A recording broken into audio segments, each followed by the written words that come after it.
Good morning students. आज का topic है cognitive psychology. When you read and think about the question what is cognitive psychology, you are engaging in cognition. Cognitive psychology deals with the perception of informations. It deals with understanding. It deals with thoughts. It deals with the formation and production of an answer. Cognitive psychology is the study of thinking. You may also say, I don't know. Cognitive psychology can also be viewed as the study of processes, understanding mental events. In fact, cognitive psychology encompasses everything we do. It will be useful to gain some perspectives on what cognitive psychology actually is by exploring a cognitively demanding occupations, the job of an air traffic controller. अब हम इसको इस तरह से भी समझा सकते हैं कि कॉग्निटिव साइकोलॉजी क्या होता है। कॉग्निटिव साइकोलॉजी के दो अर्थ लिए जाते हैं। पहला, कभी कभी इसे कॉग्निशन के समान माना जाता है, कभी कभी इसमें मनोविज्ञान के एक विशेष अप्रोच का पता चलता है। कॉग्निटिव अप्रोच को मनोविज्ञान की दो अन्य अप्रोचेस, बिहेवियरिस्टिक अप्रोच और साइकोएनालिटिक अप्रोच से डिफरेंट लिया जाता है।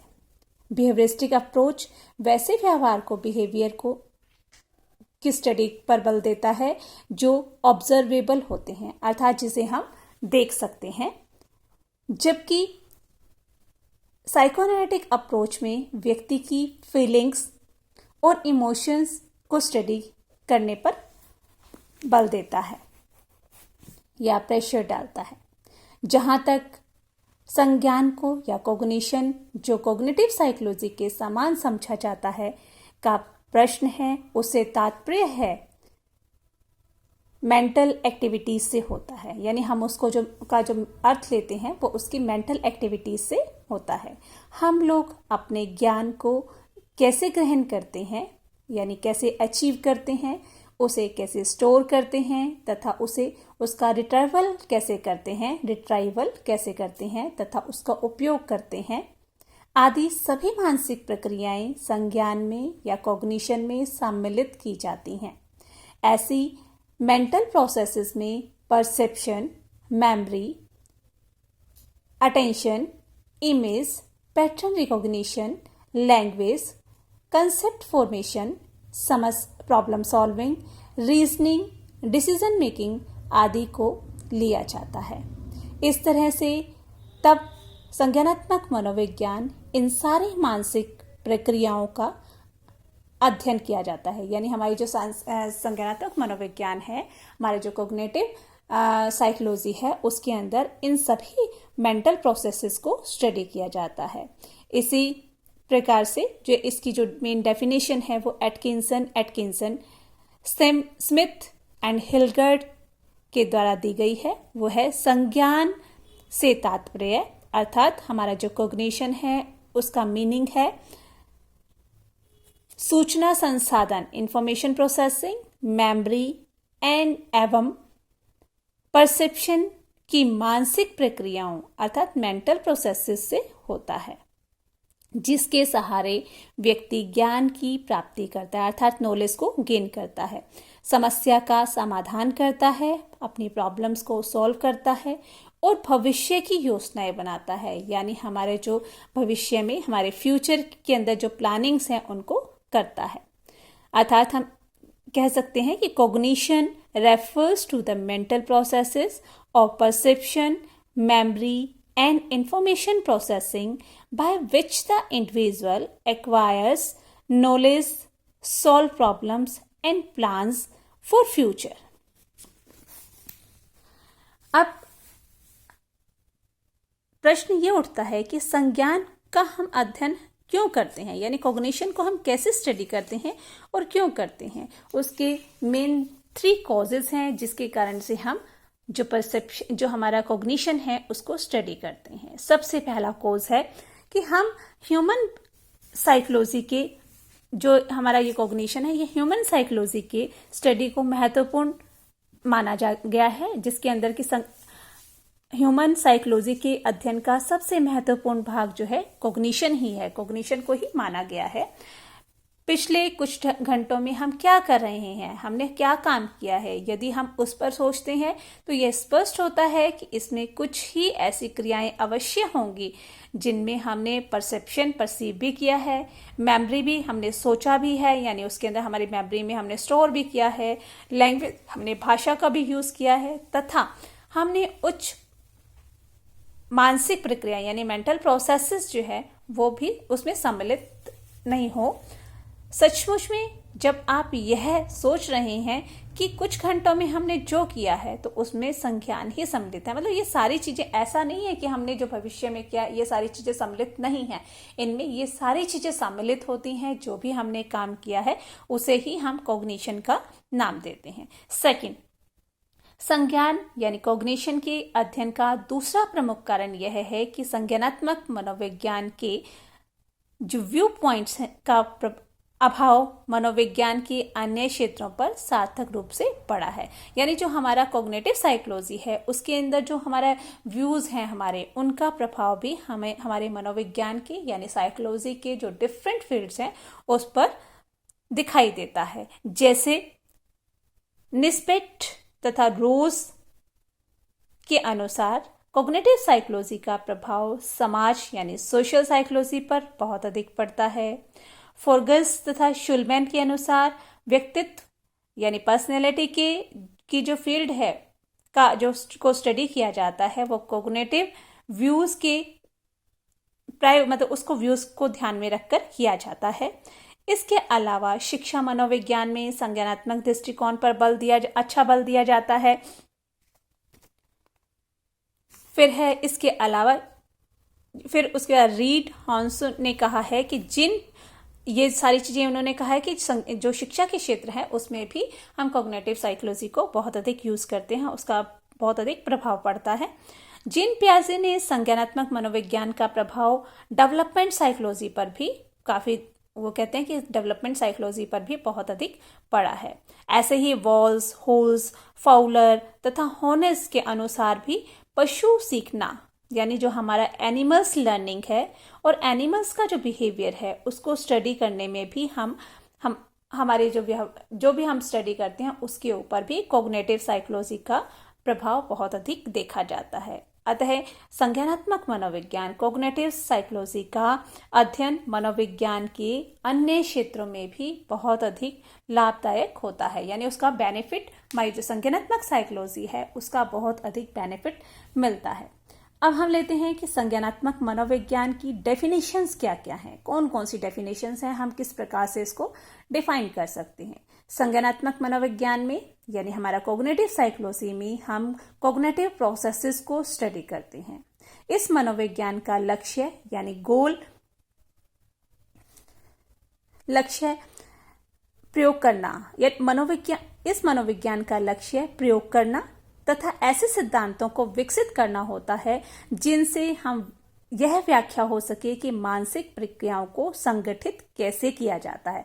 यानी हमारा जो मेन गोल है वो ये है कि हमारी जो मेंटल प्रोसेसेस है उनको हम किस प्रकार से संगठित कर सकते हैं, ऑर्गेनाइज कर सकते हैं तथा वह किस तरह से कार्य करता है। अब जो हमने ये सारा का सारा हमने ऊपर एनालाइज किया था, अब इसको हम डेफिनेशन के अंदर हम शो करते हैं। सबसे पहली है निस्सर की डेफिनेशन। कॉग्निटिव साइकोलॉजी से तात्पर्य उन सभी प्रक्रियाओं से होता है जिनके सहारे सेंसरी निवेश परिवर्तित होता है, छोटा होता है, विस्तृत होता है, संचित होता है और उसकी पुनः प्राप्ति होती है तथा फिर से उसका उपयोग किया जाता है। क्या कह रहा है वो कह रहा है cognitive psychology refers to all processes by which the sensory inputs is transformed, reduced, elaborated, stored recovered and used, अर्थात मतलब उसको यूज भी किया जाता, छोटा भी होता है, उसको विस्तृत भी होता है, उसको संचित भी, मतलब उसको हम स्टोर भी कर सकते हैं, उसको रिकॉल भी कर सकते हैं, और फिर उसका उपयोग भी किया जाता है, यूज भी किया जा सकता है। अब जो है वुडवर्थ है, वुड एंड वुड के अनुसार संज्ञानात्मक मनोविज्ञान एक ऐसी शाखा है, एक ऐसा ब्रांच है जो मानसिक प्रक्रियाओं जैसे कि हमारी memory, problem solving, concept formation, reasoning, decision making, language and perception के अध्ययन पर बल डालता है, मतलब उसके ऊपर फोकस दिया जाता है। Cognitive psychology is a speciality that focus on mental processes such as memory, problem solving, concept formation, reasoning, decision making, language and perception.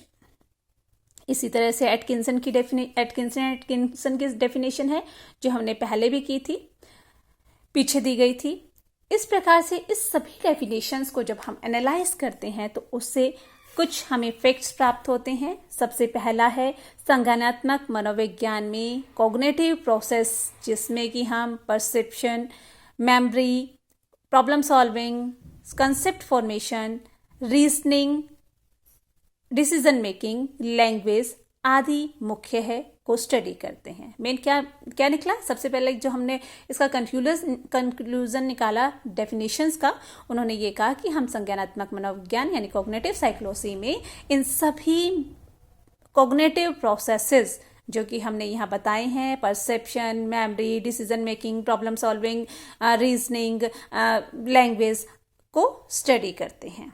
उसके बाद नेक्स्ट इसका सेकंड पॉइंट निकलता है, कॉग्निटिव प्रोसेसेस की शुरुआत सेंसरी इनपुट से होती है। व्यक्ति वातावरण में उपस्थित उद्दीपकों को सबसे पहले परसीव करता है, मतलब पहले हम किसी चीज को देखते हैं, एक स्टिमुलस को देखते हैं और तब उसके प्रति अनुक्रिया करते हैं, यानी हम अपना रिस्पॉन्स देते हैं। परसेप्शन के माध्यम से ही संवेदी निवेश यानी हमारे सेंसरी इनपुट्स की प्रक्रिया संभव होती है, यानी हम जब उसको देखते हैं, देखने के बाद हम उसको नाम देते हैं, यानी उसको परसीव कर लेते हैं, तभी ये हमारी प्रक्रिया संपन्न होती है। थर्ड पॉइंट, सेंसरी इनपुट्स को फिर से परिवर्तित किया जाता है। दूसरे शब्दों में यह कहा जा सकता है कि वातावरण के उद्दीपकों से प्राप्त यानी स्टिमुलस से प्राप्त सूचनाओं को सेंसरी अपरेटस, जिसमें हमारी ज्ञानेंद्रियां और मस्तिष्क मुख्य रूप से सम्मिलित होता है, यानी हमारे आई, ईयर, नोज, टंग और स्किन जो है वो शामिल होते हैं। उसके साथ साथ हमारा मस्तिष्क भी मुख्य रूप से शामिल होता है, बढ़ाकर या घटाकर उनका रूप परिवर्तित कर देता है। संज्ञानात्मक मनोविज्ञान की भाषा में फिजिकल स्टिमुलेशन को न्यूरल इवेंट्स में एनकोड कर दिया जाता है, यानी हम उस चीज को देखते हैं, देखने के बाद में इंफॉर्मेशन जो है हमारी सेंसरी ऑर्गन्स के द्वारा हमारे ब्रेन तक पहुंचती है और ब्रेन उसके अंदर उसको एक कोड संकेत करके यानी एनकोड करके अपने ब्रेन के अंदर उसको स्टोर कर लेता है। उसके बाद में नेक्स्ट है हमारा फोर्थ पॉइंट में संज्ञानात्मक मनोविज्ञान की मूल उद्देश्य प्रयोग करके इन संज्ञानात्मक प्रक्रियाओं का अध्ययन करना है, यानी जो भी हमारी मेंटल प्रोसेसेस हैं जिसके अंदर हमारा था perception, memory, problem solving, concept formation, reasoning, decision making, language, जो ये सारे के सारे हमारे जो मेंटल प्रोसेसेस थे उनको स्टडी किया जाता है तथा उनके बारे में कुछ ऐसे थ्योरीज को विकसित किया जाता है जिसके माध्यम से इस बात की व्याख्या की जाती है कि मानसिक प्रक्रियाओं को किस तरह से संगठित या ऑर्गेनाइज्ड किया जा सकता है तथा वे किस प्रकार से कार्य करते हैं। इस प्रकार से स्पष्ट होता है कि संज्ञानात्मक मनोविज्ञान में मूलतः संज्ञानात्मक प्रक्रियाओं यानी कॉग्निटिव प्रोसेसेस का वैज्ञानिक अध्ययन किया जाता है, यानी साइंटिफिक रूप से उसको स्टडी किया जाता है और यह एक ऐसी शाखा है, ऐसी ब्रांच है जो मानसिक प्रक्रियाओं यानी मेंटल प्रोसेसेस को ठीक ढंग से एनालाइज करके उनके ऑर्गेनाइजेशन एवं कार्य की व्याख्या करती है। यानी क्या हुआ, हम किसी चीज को देखते हैं, हम अपने कार्यों को, हमारे इसके अंदर सब चीजें जो सम्मिलित होती हैं, ऑर्गेनाइज्ड होती हैं, और उनको हम परसीव करके एक होल के अंदर ऑर्गेनाइज्ड करते हैं, उसे ही हम कॉग्निशन का नाम देते हैं। अब है, ये तो था हमारा cognitive. What is cognitive psychology? Cognitive psychology क्या था, उसकी डेफिनेशंस क्या थी। उसके बाद आप चलते हैं कि हम properties of cognitive psychology, cognitive psychology की प्रॉपर्टीज कौन सी है, यानी उसकी विशेषताएं कौन सी हैं। कॉग्निटिव साइकोलॉजी में कॉग्निटिव प्रोसेसेस को स्टडी किया जाता है। इसमें इन प्रक्रियाओं के माध्यम से व्यक्ति वातावरण की फिजिकल एनर्जी को न्यूरल एनर्जी में बदलता है। यानी मैसेज जो है हमारे ऑर्गन्स के द्वारा हमारे ब्रेन तक पहुंचता है, और ब्रेन जो है उसको काम को करने के लिए आदेश देता है, यानी न्यूरल इम्पल्स एनर्जी में चेंज होता है। और उसको की जो विशेष स्टडी की जाती है, इन कॉग्निटिव प्रोसेसेस में perception, memory, problem solving, reasoning, concept formation, decision making, language आदि मुख्य है, इंपॉर्टेंट है। इन कॉग्निटिव प्रोसेसेस की कुछ विशेषताएं हैं जिनका अध्ययन हम यहाँ पर कॉग्निटिव साइकोलॉजी के अंदर करते हैं, जो इस प्रकार से हैं। फर्स्ट है कॉग्निटिव साइकोलॉजी, जो है the cognitive processes are all interrelated with one another rather than exciting in isolation। यानी संज्ञानात्मक प्रक्रियाएं सभी एक दूसरे से संबंधित होती हैं, न कि वे एक दूसरे से पृथक होती हैं। अर्थात वो क्या कहना चाह रहा है, वो ये कहते हैं कि हमारी जो संज्ञानात्मक प्रक्रियाएं हैं, हमारी जो कॉग्निटिव प्रोसेसेस हैं, वे विभिन्न तत्वों के बीच में एक कॉम्प्लेक्स इंटरेक्शंस होता है, मतलब आपस में वो मिली जुली हुई होती हैं, वो एक दूसरे से जुड़ी हुई होती हैं।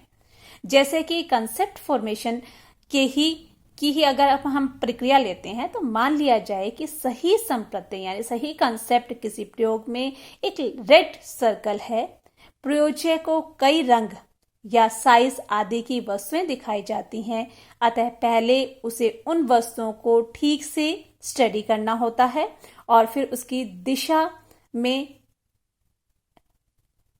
प्रतिमाओं से उसे अच्छी मदद मिलेगी। यानी वो ये कहना चाह रहा है कि कई रंग की और कई साइज आदि की कुछ वस्तुओं को दिखाया जाता है, अतः पहले उसे उन वस्तुओं को ठीक से ध्यान देकर उनको परसीव करना होता है। गत प्रयासों में बाद में, मतलब आपको कोई चीज दिखाई गई है, आपने उनको अच्छे से परसीव कर लिया है, बाद में की गई अनुक्रियाओं को उसे याद रखना होगा और इस दिशा में प्रतिमाओं से उसे अच्छी मदद मिलेगी। वृत्त, वर्गाकार, ग्रीन, येलो आदि जैसे शब्दों का, आदि जैसी लैंग्वेज का उपयोग भी आवश्यक होगा।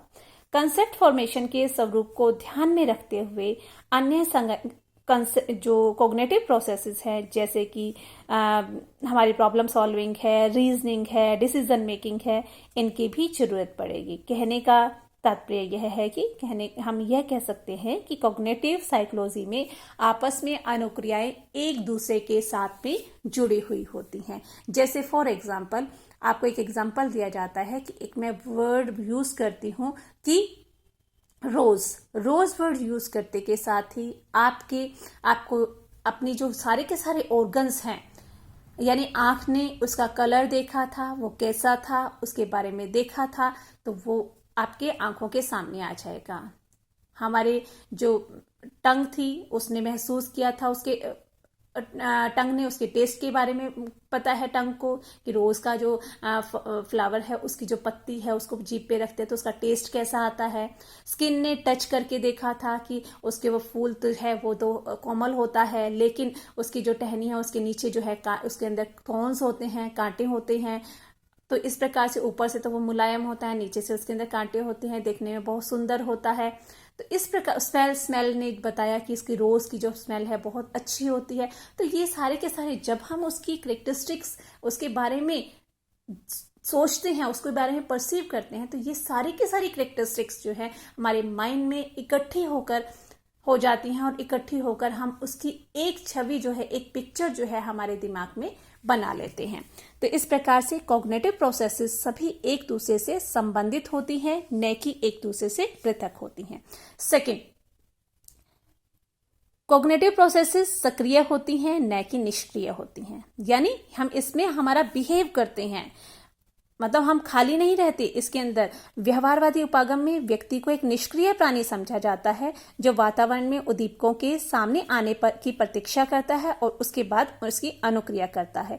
लेकिन कॉग्निटिव जो हमारा अप्रोच है वो ये कहती है कि जहां व्यक्ति को वातावरण में भिन्न भिन्न तरह की सूचनाओं को ग्रहण करने की चाह रहती है कि मेरे को हाँ इससे ये आंख जो है वो देख रही है नई नई चीजों को, कान सुन रहे हैं और हमारी जो टंग है वो टेस्ट कर रही है। इसी तरह सारे के सारे ऑर्गन्स जो हैं वो नई नई चीजों को, ज्ञान को प्राप्त करने की, नॉलेज को प्राप्त करने की कोशिश करते हैं और इस प्रकार से जो हमारे ऑर्गन्स है काम करते हैं। इस प्रकार से हमारे जो कॉग्निटिव प्रोसेस है वो सक्रिय होता है, न कि निष्क्रिय होता है। The cognitive processes are active than passive. फिर उसके बाद थर्ड पॉइंट है, ये है the cognitive processes are efficient and accurate. हमारे जो कॉग्निटिव प्रोसेसेस हैं, हमारी जो संज्ञानात्मक प्रक्रियाएं हैं, वो दक्ष और परिशुद्ध होती हैं। कैसे? जब व्यक्ति किसी पहले याद किए गए पाठ को यानी लेसन को रिकॉल करता है, तो वह कुछ स्ट्रेटजीज भी इसमें शामिल कर इस सिलसिले में मतलब अपने मन में बना लेता है। इस योजना में उनमें गलतियां भी हो सकती हैं, परंतु इन गलतियों से फिर से वह रिकॉल करके उसको अंदर सुधार सकता है। आपने कोई क्वेश्चन याद किया है और उसको अपने तरीके से उसको अपने दिमाग में बना लिया है। जब आप उसको रिकॉल करते हैं, हो सकता है उसके अंदर कोई एरर हो, लेकिन फिर से आप जो है उसको उसके अंदर उस एरर को सुनाने के बाद फिर से उस एरर को दूर करके आप उसको सही कर सकते हैं। तो इस प्रकार से जो हमारे रिस्पॉन्सेस हैं वो एक्यूरेट आते हैं। उसके बाद फोर्थ पॉइंट है, संज्ञानात्मक प्रक्रियाओं द्वारा धनात्मक यानी पॉजिटिव सूचनाओं के साथ साथ ऋणात्मक सूचनाओं की तुलना में अधिक उत्तम ढंग से निपटा जा सकता है। यानी cognitive processes handle positive information को हैंडल करता है better than negative information, and negative information की तुलना में पॉजिटिव इंफॉर्मेशन को बेटर ढंग से हैंडल करता है। संज्ञानात्मक प्रक्रियाओं द्वारा धनात्मक सूचनाओं को ऋणात्मक सूचनाओं की तुलना में उत्तम ढंग से निपटा जा सकता है। जैसे यदि कोई वाक्य स्वीकारात्मक है, राम ईमानदार है, तो उसमें नेगेटिव वाक्य की तुलना में जल्दी समझ आ जाएगा कि राम बेईमान नहीं है। हम ये कहते हैं कि राम ईमानदार है और इधर से हम कह रहे हैं राम बेईमान नहीं है। तो जो हमारा पॉजिटिव था राम ईमानदार है, हम उसको दूसरा सेंटेंस कि राम बेईमान नहीं है की तुलना में जल्दी उसको परसीव कर लेते हैं, उसको अपने दिमाग में बिठा लेते हैं। उसके बाद में नेक्स्ट लास्ट इसकी जो करेक्टरिस्टिक्स है वो है, संज्ञानात्मक प्रक्रियाएं सामान्यतः प्रत्यक्ष रूप से परीक्षणीय नहीं होती। Cognitive processes are generally not directly observable, यानी हम उसको बिल्कुल सामने ही ऑब्जर्व नहीं कर सकते। संज्ञानात्मक यानी कॉग्निटिव प्रोसेसेस का स्वरूप सामान्यतः ऐसा होता है जिसे हम सीधे रूप से, डायरेक्ट रूप से परसीव नहीं कर सकते। जैसे यदि हम किसी को कोई लेसन याद करते हुए या समस्या को समाधान करते हुए या डिसीजंस करते हुए देखते हैं, तो मात्र देखकर ही उसमें जो उसने कॉग्निटिव प्रोसेसेस के बारे में हम अंदाजा नहीं लगा सकते, उसने क्या क्या चीजें यूज की, कैसे किया। हम तो सिर्फ मात्र देखकर उसमें निहित कॉग्निटिव प्रोसेसेस के बारे में अंदाजा ना लगाते हुए हम सिर्फ उसके बारे में ये सोच सकते हैं हाँ इसने निर्णय लिया है। इसके बारे में हम उसको एग्जैक्ट उसने क्या क्या चीजें यूज किए इसके बारे में हम नहीं बता सकते हैं। संज्ञानात्मक प्रक्रियाओं के बारे में जो सूचनाएं हम लोग एकत्रित करते हैं, उनके आधार पर कोई विशेष मानसिक क्रिया के लिए तैयारी की गई। कई व्याख्याओं में से कुछ को अस्वीकृत कर देते हैं, परंतु कुछ को स्वीकार कर लेते हैं। यही कारण है कि हम हमने एक स्ट्रेटेजीज बनाई है कि हमें ये कार्य ऐसा करना है।